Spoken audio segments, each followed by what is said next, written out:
Hello नमस्कार दोस्तों, मैं हरेंद्र कुमार आप सभी का इंजीनियर हरेंद्र क्लासेस में स्वागत करता हूं। जैसा कि रोज हम लोग क्विज करते हैं उसी भांति आज भी क्विज का आगाज कर दिया हूं। आज आइए लाजवाब टॉपिक है मेरे दोस्त, ब्लड ग्रुप। आज के चैप्टर का नाम है ब्लड ग्रुप। इसको पढ़ाते हैं, फिर आगे इतिहास भी चलेगा, फिर आगे नागरिक भी चलेगा, यानी सिविक्स। समझ में आ गया ना दोस्त?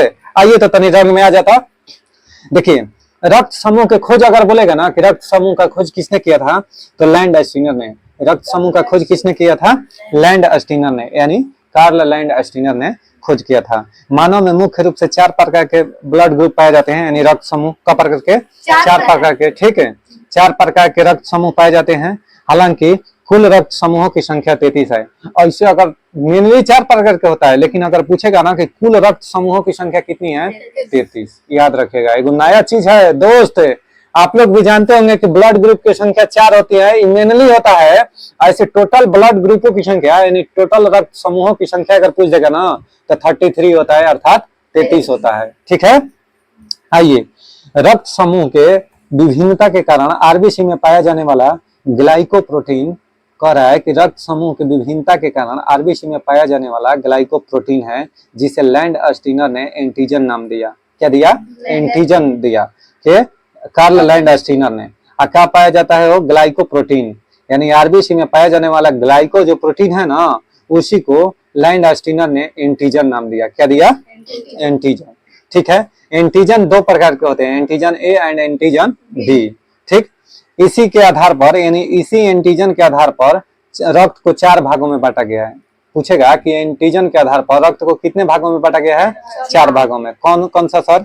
तो जिसमें एंटीजन ए होगा वह ब्लड ग्रुप ए होगा, यानी जिसमें एंटीजन ए होगा वह ब्लड ग्रुप ए होगा। जिसमें एंटीजन बी होगा वह ब्लड ग्रुप बी होगा।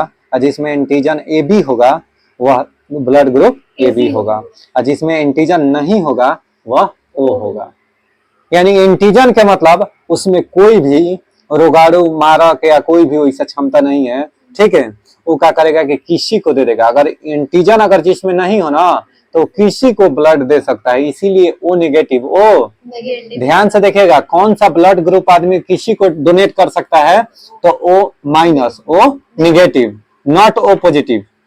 ओ पॉजिटिव नहीं, वो नेगेटिव ब्लड ग्रुप वाला आदमी हमेशा ब्लड किसी को डोनेट कर सकता है।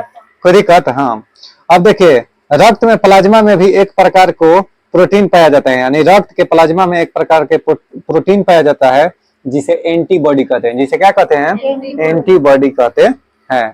यह एंटीबॉडी बीमारी से रक्षा करता है।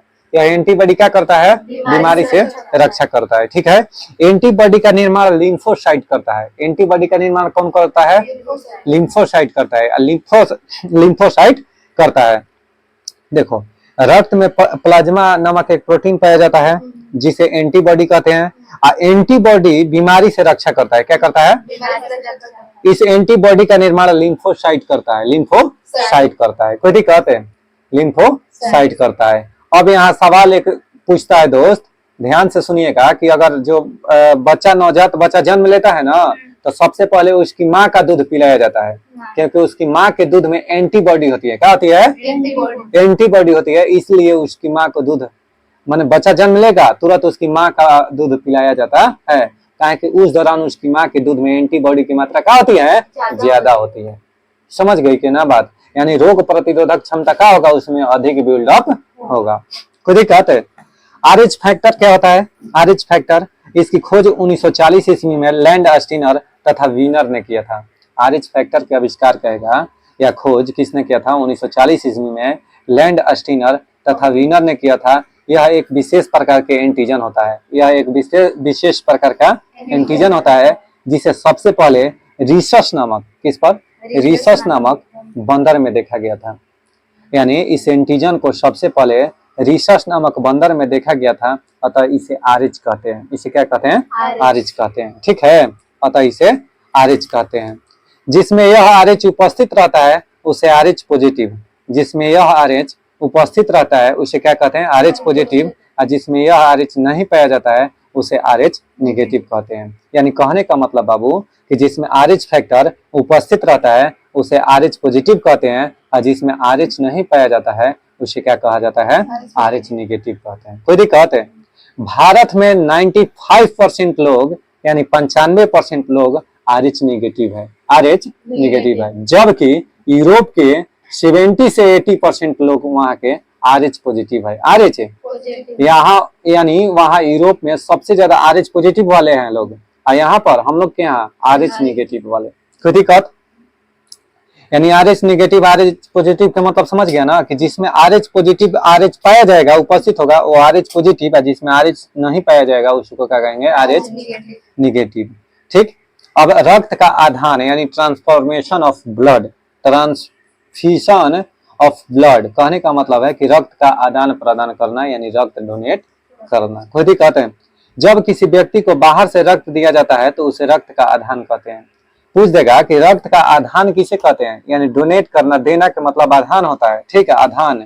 जब किसी व्यक्ति को बाहर से रक्त दिया जाता है ना आदमी कहलन कि उनका के रक्त चढ़ावल गई है, यानी कहे का मतलब बाबू कि जब किसी व्यक्ति को रक्त बाहर से दिया जाएगा, ठीक है, बाहरी रक्त उसको चढ़ाया जाएगा तो उसे रक्त का आधान कहते हैं। क्या कहते हैं? रक्त का आधान कहते हैं। ब्लड बैंक में रक्त 40 डिग्री सेल्सियस पर रखा जाता है। जो ब्लड बैंक को प्लीहा कहा जाता है, स्प्लीन या प्लीहा कहा जाता है, ब्लड बैंक कहा जाता है उसको। अच्छा, इसी में ब्लड को रखा जाता है। अब ब्लड बैंक को कितने डिग्री सेल्सियस पर? तो 40 डिग्री सेल्सियस पर रखा जाता है। एक चीज रिमेम्बर होगा कि नहीं, रिमार्केबल है यह क्वेश्चन कि ब्लड जो प्लीहा होता है वहां पर ब्लड जो होता है ना वह 40 डिग्री सेल्सियस पर रखा जाता है। ठीक। एक व्यक्ति एक बार में 1 यूनिट अर्थात 200 ml रक्तदान कर सकता है। एक व्यक्ति एक बार में 1 यूनिट रक्तदान कर सकता है। इसीलिए देखना, ब्लड जब भी निकालेगा ना डॉक्टर तो वह 1 यूनिट स्टार्ट में निकालेगा, फिर कुछ देर बाद या कुछ समय बाद आपको दूसरा यूनिट का निकालेगा। कोई दिक्कत है? यानी एक बार में 1 यूनिट ही रक्त निकलता है। कोई दिक्कत है? हाँ सर। जब हम दिए थे एक ही बार में 350 ml निकाला, तो घोप दिया तब खेला कर दिया तुम्हारे साथ, शरीर के लिए नुकसानदेह है। ठीक है। अब इसके साथ भाई साहब का हुआ था कि एक बार 350 ml निकाल दिया था। तो आप कमेंट करके बताइए कि सही किया था डॉक्टर की गलती, अपना विचार स्पष्ट करें, कमेंट बॉक्स में आइए। ठीक है। एक व्यक्ति एक बार में एक यूनिट अर्थात 200 ml रक्त दान कर सकता है। भारत में 1 यूनिट ब्लड का मूल्य 1200 से 2000 के बीच है। ठीक है, यानी भारत में 1 यूनिट रक्त का दाम कितना है? 1200 से 2000 है। कोई दिक्कत? 1200 से 2000 है 1 यूनिट रक्त के, यानी 200 ml रक्त बेचोगी ना तो समझ जाओ कि 1200 से 2000। कोई दिक्कत है? अब ब्लड अगर गिर गया तो पुनः उसका निर्माण हो जाता है। खान पान अगर रहेगा ना सही तो ब्लड डोनेट करने से डरना नहीं चाहिए। कि से आधा किलो गिर गई लोग तो ओकरा से ना आए, अब हिले लगी। आधा किलो गिर गई लोग तो क्या करे लगी, हिले लगी, गोड़ हाथ भरभराए लगी, कैसे खड़ा बा ओकरे सोचे के पड़ी। बुझा गई? यानी 300 ml 200 ml। ठीक कहते हैं। ध्यान से सुनना, यदि हम RH पॉजिटिव का रक्त किसी RH पॉजिटिव वाले व्यक्ति को दे देते हैं, RH निगेटिव वाला होना चाहिए यहाँ ना, RH हाँ RH निगेटिव होना चाहिए, गलती लिख दिया है, को दे देते हैं तो पहली बार में कुछ नहीं होता है, किंतु दूसरी बार में RH निगेटिव वाला जो व्यक्ति होता है ना उसकी मृत्यु हो जाएगी। क्या हो जाएगी? उसकी मृत्यु हो जाएगी, क्योंकि इस स्थिति में रक्त अत्यधिक चिपचिपा हो जाता है और बहाव प्रभावित होता है, यानी बहाव जो फ्लो होना चाहिए ना वो फ्लो होइबे ना करी। ठीक है। हाँ, इस ऐसी स्थिति को अभिश्लेषण कहते हैं। इस स्थिति को क्या कहते हैं? अभिश्लेषण। रिमार्क में क्या है कि वो नेगेटिव वाले व्यक्ति, वो नेगेटिव जिसका है ना वाले व्यक्ति रक्त का यूनिवर्सल डोनर होता है, यानी सार्वत्रिक दाता होता है, यानी वह किसी को रक्त दे सकता है। कौन? वो नेगेटिव वाला। कोई दिक्कत है? क्योंकि इसमें सभी प्रकार के एंटीजन तथा RH पाया जाता है। क्या होगा कि सभी प्रकार के एंटीजन पाया जाता है किसमें? RH। हाँ, वो नेगेटिव में, वो नेगेटिव में करे कि जिसमें एंटीजन नहीं होगा वो ब्लड ग्रुप O होगा। यहाँ पर दे रहा है कि जिसमें एंटीजन नहीं होगा वो ब्लड ग्रुप O होगा। इसमें किसी प्रकार के एंटीजन और RH नहीं पाया जाता है, सभी प्रकार के एंटीजन तथा RH यहाँ पर पाया जाता है। लिख दिया, ये तो कंफ्यूजन क्रिएट कर दिया। नहीं, यहाँ लिखा है कि जिसमें एंटीजन नहीं होगा वो ब्लड ग्रुप O होगा, और सही बात है कि जिसमें एंटीजन नहीं होगा तभी तो सबको डोनेट करेगा। एंटीबॉडी नहीं होता वो AB होता है। हाँ, वो सबसे ले सकता है। हाँ, सबसे ले सकता है। देखो इरेथ्रोब्लास्टोसिस, इरेथ्रोब्लास्टोसिस, यदि पिता का आरएच पॉजिटिव है, पिता का आरएच पॉजिटिव है और माता का आरएच निगेटिव है, इस स्थिति में पहली संतान पर कोई प्रभाव नहीं पड़ेगा, किंतु उसके बाद संतान मृत पैदा होगा। जो दूसरा संतान हुई ना तो बच्चे भी मुँह जाई, क्या हो जाए, मुँह जाई। पिता का प्लस पॉजिटिव, हाँ, माँ की निगेटिव रही ना, यानी यूट्यूब वाले भाई साहब, अगर पिता के पॉजिटिव और माँ के अगर निगेटिव रहेगा आरएच, आरएच की बात हो रही है, तो पहले संतान का जन्म देगी तो कुछ नहीं होगा, लेकिन दूसरे संतान के जन्म देगी ना तो वह बच्चा मरा हुआ आएगा। कैसा निकलेगा, मरा हुआ बच्चा। तो ले जियन आदमी गांव घर में ओझा गुनी के दिखावे, लेकिन ओझा गुनी के दिखावे की जरूरत है नहीं है, समझे के चाहे कि तब आरएच चलो चेक करा लिया दोनों कोई, ठीक है। यानी माता पिता रक्त समूह का बच्चे पर प्रभाव क्या पड़ता है, आइए अब हम लोग समझेंगे। अगर माता के ओ और पिता के ए, माता के ओ और पिता के ए, तब बच्चा में कौन कौन सा हुई, ओ हुई, ए हुई, ओ हुई या ए हुई, कोई दिक्कत है। अगर माता के ओ और पिता के बी, तब बच्चा में ओ या बी हुई। अगर माता के ओ और पिता के ए बी, तब बच्चा में A B A B, A B O B, कोई दिक्कत है। हाँ, ओ के साथ हुई, ओ के साथ भी हुई, जैसे ओ भी हो जाए, ओ ए बी बी। अगर ओ दोनों जना के रही तो बच्चा में भी ओ होके की संभावना बा, जैसे माता के भी ओ और पिता के भी ओ, तो बच्चा में भी ओ हुई, कोई दिक्कत है।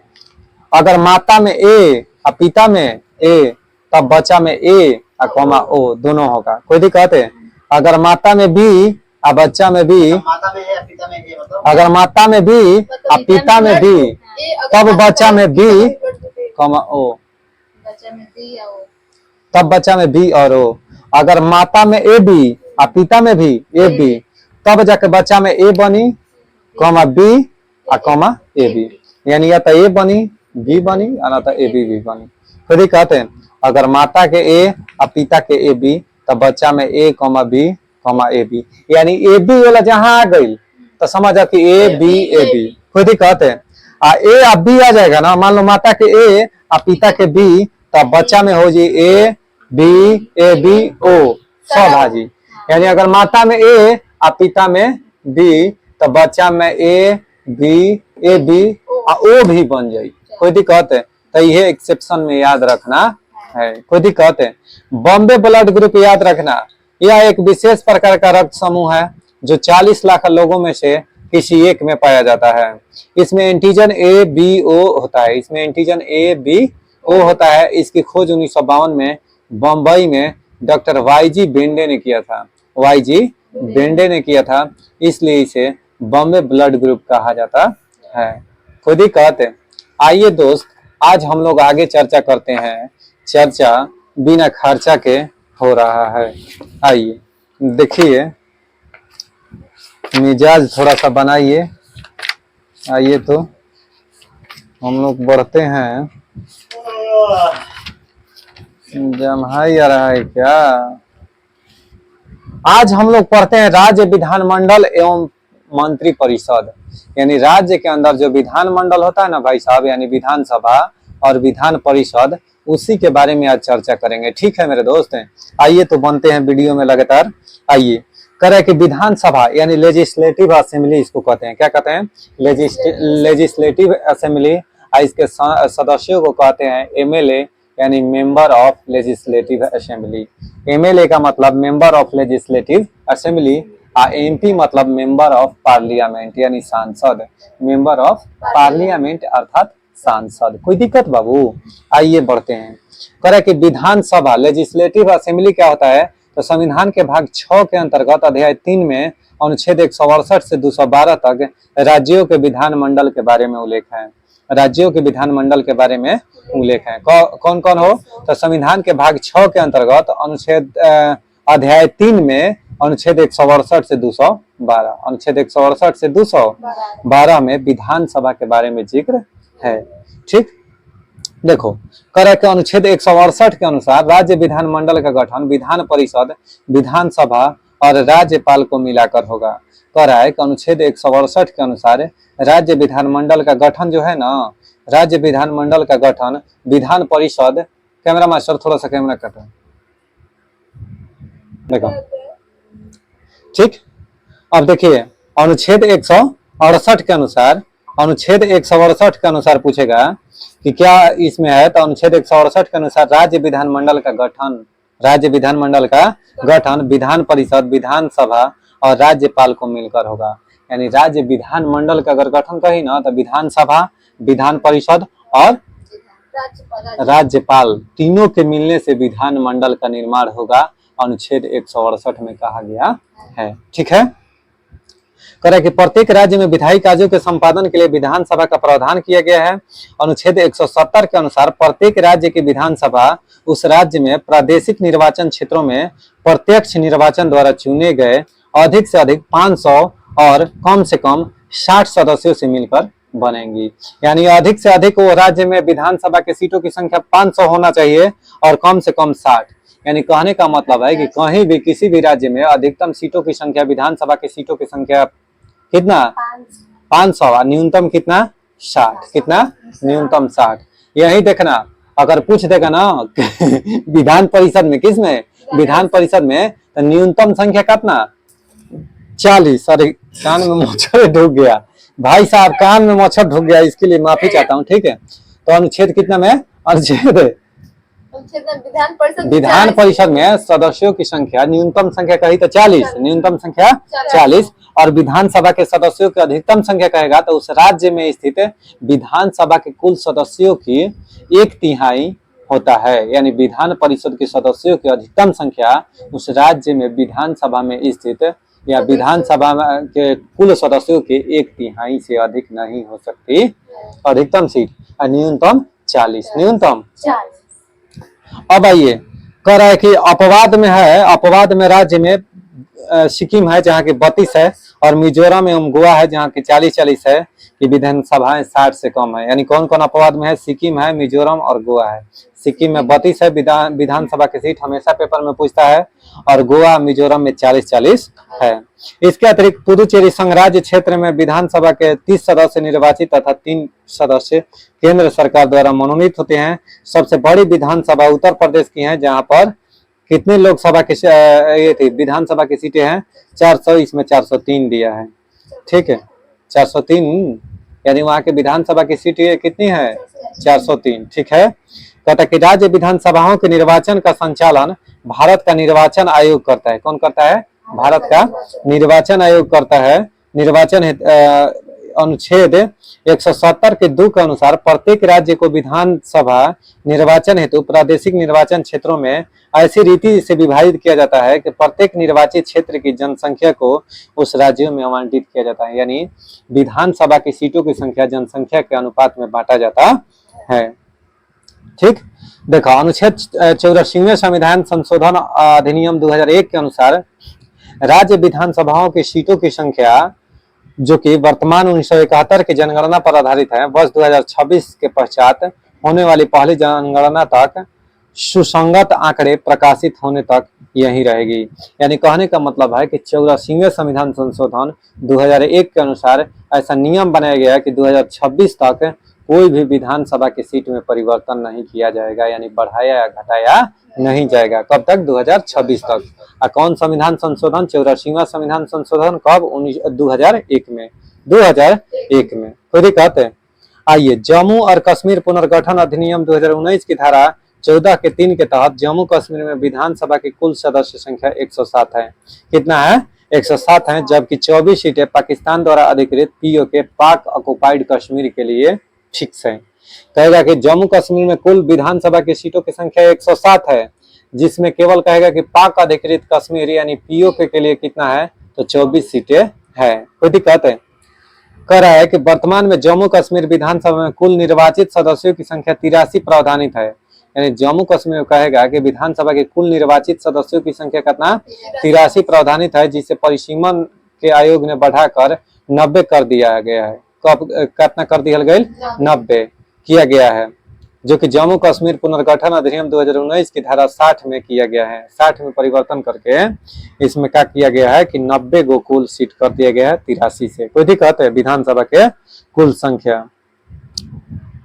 ठीक है, अब कह रहा है कि विधानसभा के सदस्य लड़ने के लिए चुनाव आपको कम से कम कितना वर्ष आयु होना चाहिए? 25 वर्ष। कितना? 25 वर्ष। प्रधानमंत्री बनने के लिए 25 वर्ष। अच्छा जी, जो होता है ना विधानसभा के कार्यकाल कितना होता है? 5 वर्ष का होता है। अनुच्छेद 173 के तहत विधानसभा की सदस्यता के लिए योग्यताएं, यानी अनुच्छेद 173 में विधानसभा सदस्यों के लिए योग्यता की बात की गई है। योग्यता की बात की गई है। देखिए अब आइए विधान परिषद। विधान परिषद अनुच्छेद 169 के तहत संसद विधि द्वारा किसी राज्य में विधान परिषद सृजन या उत्पादन के लिए उपबंध कर सकती है यदि उस राज्य की विधानसभाओं तत्संबंधी संकल्पी अपनी कुल सदस्य संख्या के बहुमत तथा उपस्थित एवं मत देने वाले सदस्यों के 2/3 बहुमत से पारित करें।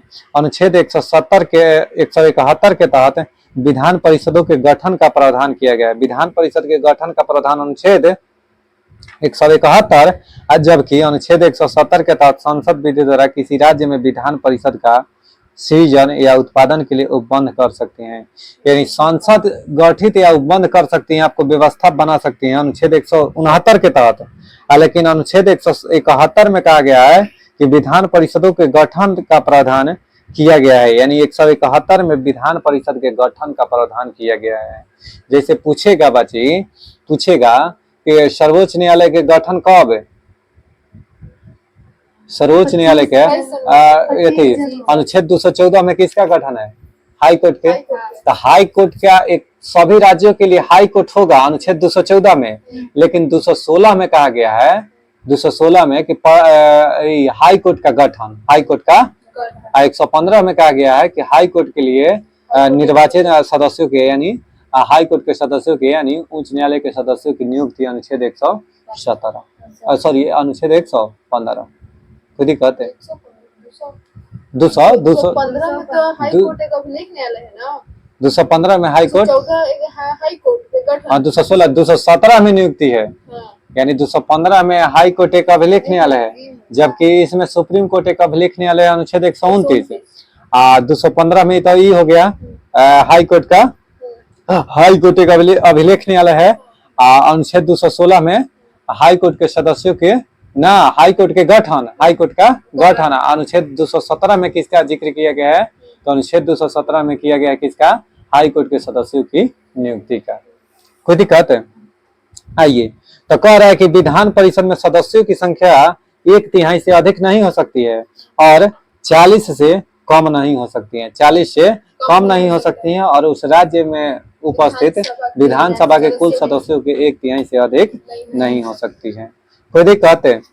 अब कह रहा है कि इसके लिए भी देखिए, विधान परिषद के लिए 30 वर्ष आपका आयु होना चाहिए। कितना?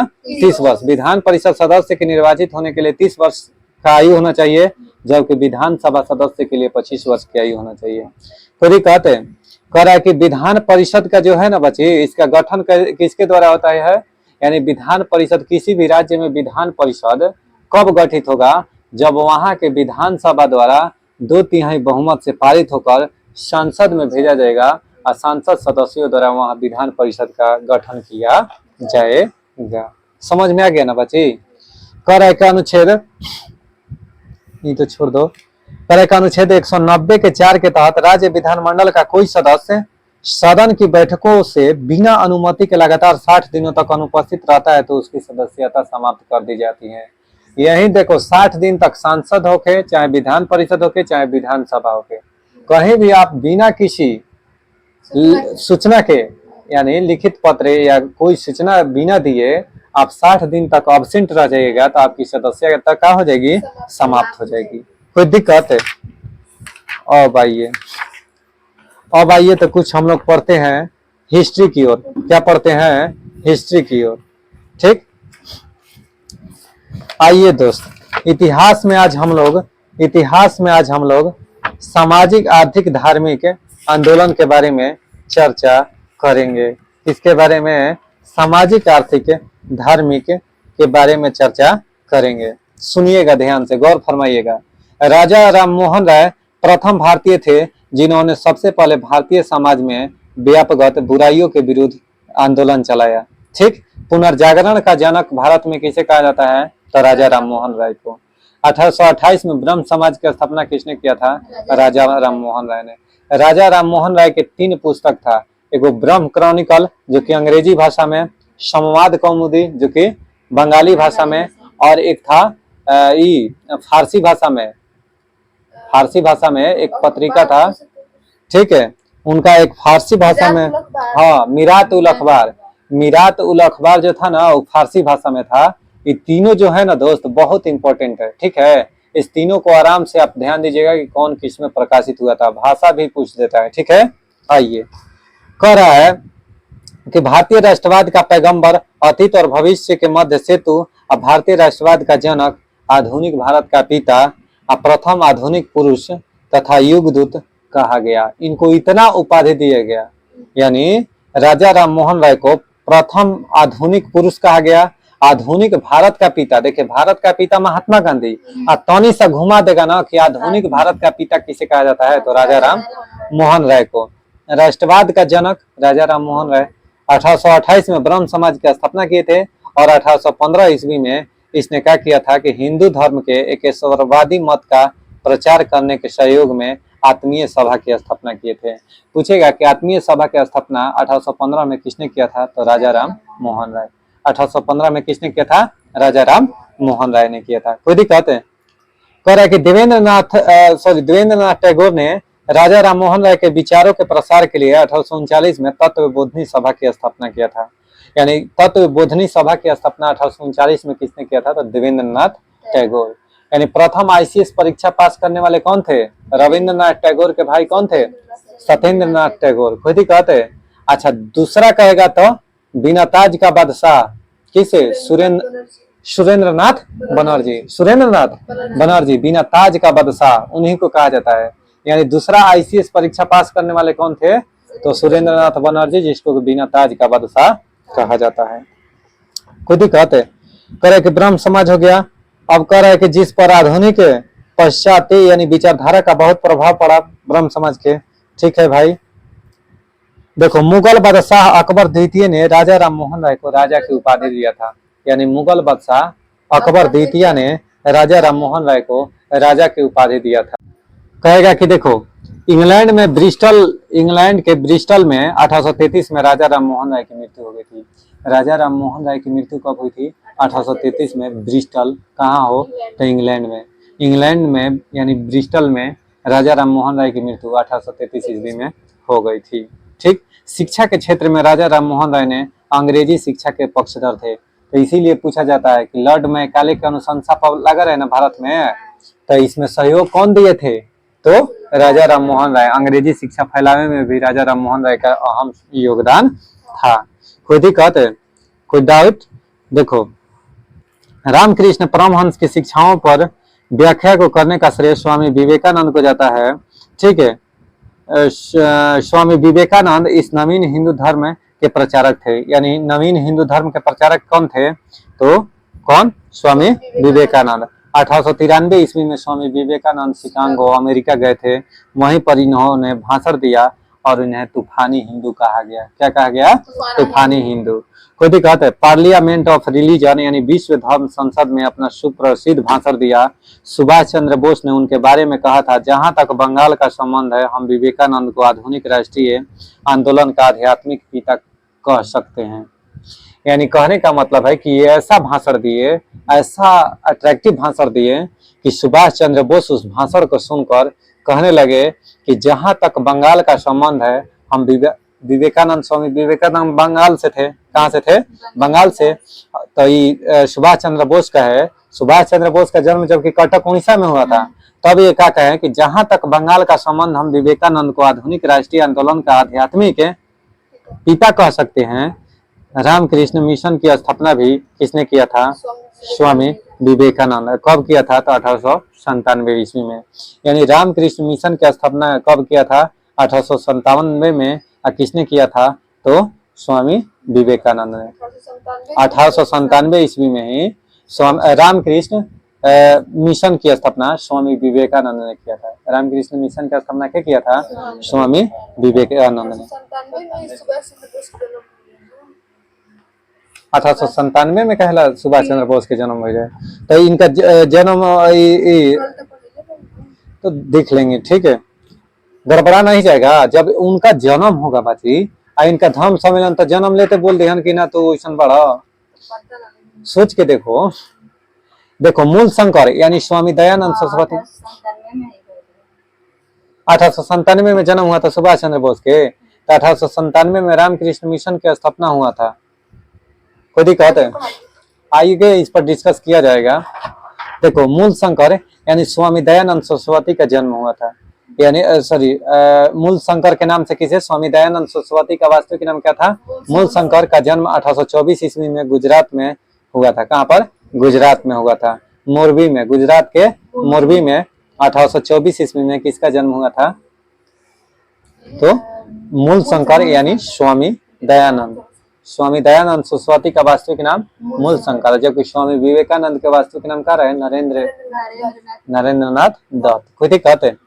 अच्छा हाँ, देखो ध्यान से सुनना। दयानंद सरस्वती 1875 ईस्वी में आर्य समाज की स्थापना किए थे। ब्रह्म समाज की स्थापना 1828 में राजा राम मोहन राय।